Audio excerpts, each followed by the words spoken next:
our blow-by issue on our 2.2 Ecotech and our Sunfire. Now this can be applied to other engines as well, but this way I'm setting it up right now is in this car. But the issue is coming from the fact that we have our valve cover up here with a breather going into our air box or cold air intake. Now the problem is the valve cover is up here, throttle body's down lower, the oil's coming in, getting in there, it's going into our throttle body, so we're burning oil, it's getting on our plugs, making them dirty, and the biggest issue we're actually having is it's messing up our air intake temperature sensor, which is causing us to lose performance, gas mileage, and it actually causes the car to shift a little hard. Now we can go back and clean it with mass airflow sensor cleaner like we've done several times in the past, fixes the problem, but it just turns around and happens again. So we're going to make a solution for that. I'm going to show you how I did it and everything. So hopefully this will help you out and help you fix your car and give you some ideas. Now the way I did mine was I did mine like an air oil separator that you'll have to drain. Now you can try to build a drain back system, but I went the easy route.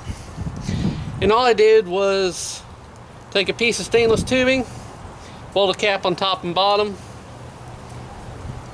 and put 3 fittings in it. Run from the valve cover to here, and then from here to our cold air intake. Now this one down here is going to go down below the car, and we're going to attach it under there with a drain valve, so every once in a while we can go back and drain this, so it really won't be that bad of maintenance or anything. So what I'm going to do is I'm going to go ahead and set it up and show you how my setup looks. Alright, now here it is, plumbed in. Now I took one tab off because I put a 90 on here. Just the fact that the straight on here is causing too much interference problems.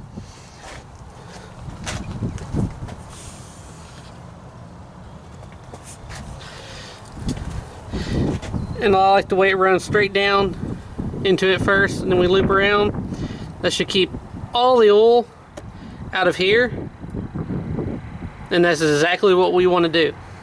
Now, you don't have to put one here, because keep in mind we have a cold air intake. The air box came out a little bit more. You probably won't have the room to put one here, but don't be afraid to run extra hose and use all this extra space you have over here if you're wanting to put one up there, especially if you want to do a bigger one, because the one I made is kind of small, but it's going to get the job done for what I'm doing.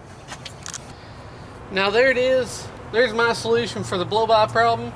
Now when I took the cold air intake tube off, it did have a lot of oil residue in there, and I had to clean the air intake temperature sensor again, and it's running good again. It's running better. I went ahead and cleaned the throttle body and everything else while I had it all apart. But so far it looks good. We're not getting the oil back into the intake, so we're good. Now, as I said before, you don't have to do it this way. You can do it another way yourself, but this is giving you an idea of what you can do to solve that problem. Because for me, it costs less than $20 to do this. Just because I had to buy the hose and the fittings. I had the tubing laying around, so that wasn't a big deal. But you can make a bigger one.